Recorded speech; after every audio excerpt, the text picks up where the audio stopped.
Greetings, psychology students. Professor Zeeb here, and welcome to another lecture.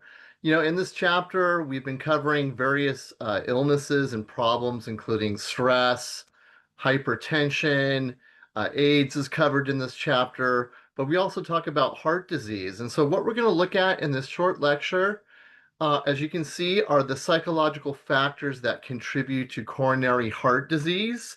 And it turns out that there's a lot of factors that have been identified in research, especially these factors in combination with each other.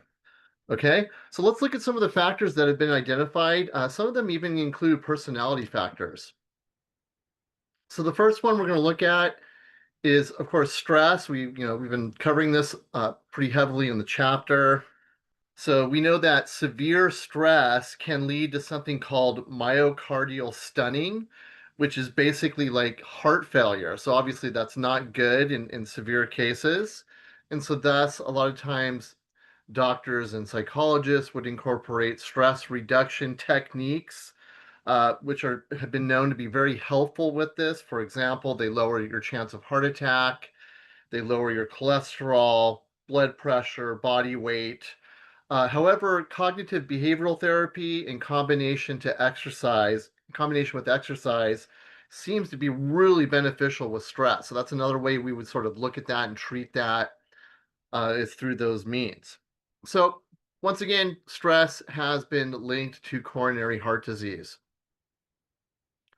Depression has also been shown to be connected to this as well.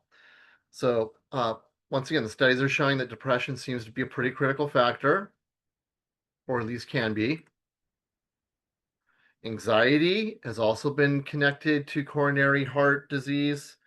So, for example, anxiety often predicts heart attacks and other problems. So, for example, people that worry a lot, worry about deadlines, for example, could be more susceptible to coronary heart disease. All right, anger. So, people that are persistently anger or going through anger. I don't know if you've ever thought about this, probably not, but if you're ever upset about something and you took your pulse and blood pressure, they would probably significantly go up. So obviously it would strain your cardiovascular system. That would make sense. So research has determined that when we're angry, it actually impairs the pumping efficiency of the heart. So that would include things like outbursts, being hostile, people and so forth, especially in combination. So anger seems to be one of those things that pops up a lot in the research that has been connected to coronary heart disease. Okay, having poor coping skills, or in other words, not having coping skills. People that go through stress or problems and don't know how to cope with it often are the ones that experience these problems.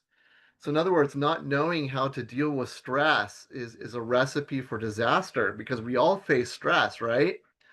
So really it's important to understand, how can you treat that? How can you actually deal and cope with life's problems in a healthy way and not let it overwhelm you and succumb to the effects of that?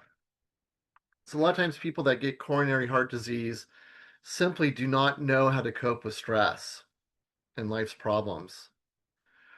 Furthermore, having low social support has been linked to this problem as well. So, in other words, not having a lot of resources to deal with, issues. Because so obviously this could be related to things like depression and feeling lonely, which we've already said is connected to this. So it turns out that social support really can act as a buffer against the effects of stress and thus problems with the heart. So it's really important to seek out support and to establish those networks for support when things go wrong. All right, personality factors. So finally, personality factors here. They've determined that certain personality traits and factors have been connected to coronary heart disease. So let's kind of take a look at that. More specifically, we're talking about something called type A personality. So a lot of you have probably heard of this before, or know people that fit this description. I certainly do in my own life. So type A personality is described as the following. So people that are excessively competitive, whether that's at their job, sports, board games, for example, those people that always have to win. So life in general, these are really competitive individuals. People who feel really pressured for time.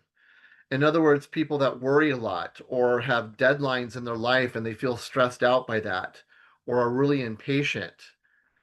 For example, let's say you're sitting at a traffic light, it's a red light, there's a car ahead of you, and the light turns green and the person does not go right away. We've all experienced that.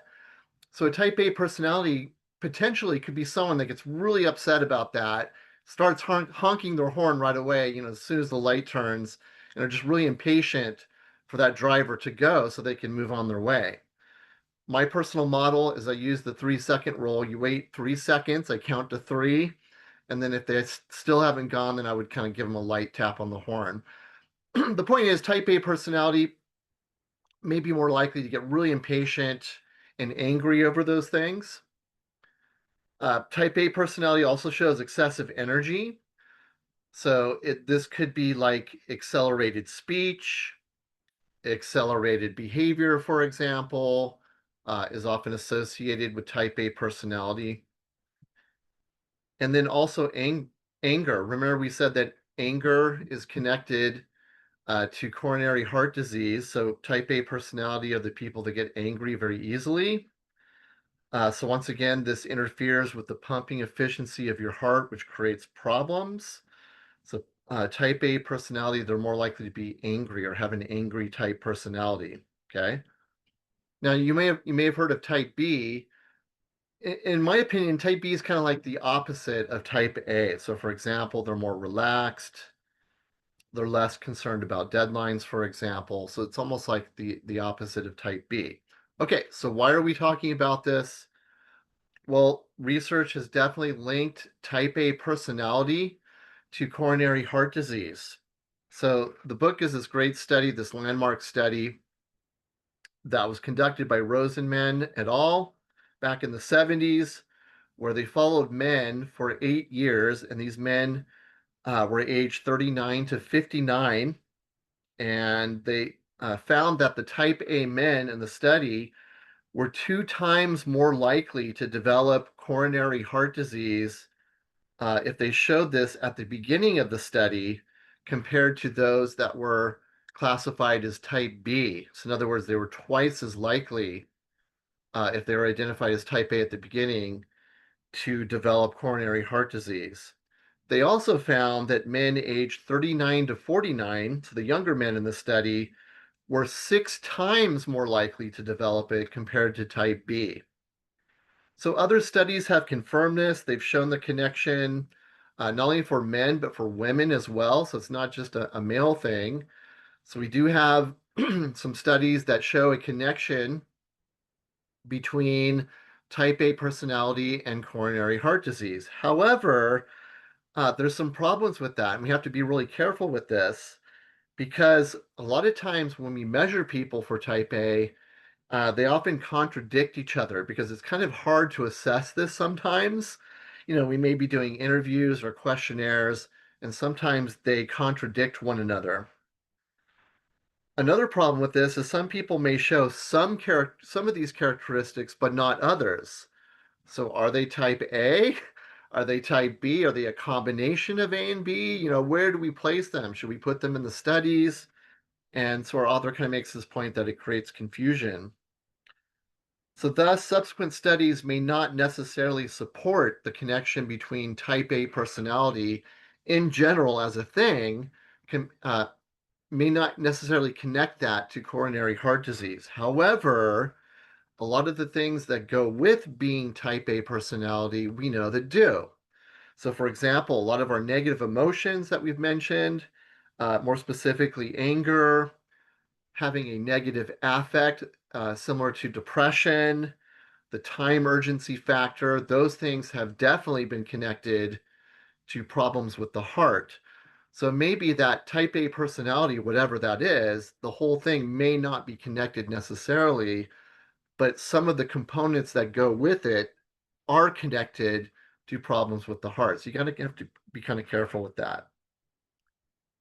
Furthermore, there's also some sociocultural factors in play here that we need to consider, especially when we look at our country, the United States, where it seems that our country almost has this type A mentality built into it. So maybe, a reason why we see a lot of this going on in our country, it's not always the highest rates in the world, but I think a lot of people agree that in general, our society is very goal driven and assertive. It's that type of society, which shows a connection to some of these traits that we've just talked about. In fact, a lot of other countries judge us as being more type A than, say, other cultures. So maybe something that's built into our culture that manifests itself in these particular personality traits or caters to it in some way. And so we have to kind of think about that, as a person, knowing that these things are dangerous for our health, we should try to find ways to cope with it and trying to find ways to relax and calm down and not let, for example, deadlines bother us. Don't get angry, take deep breaths and relax and do what you can to kind of not get upset about things. All right, so that will basically conclude our short lecture here. I hope you're enjoying the class. So please move on to the next part in the modules.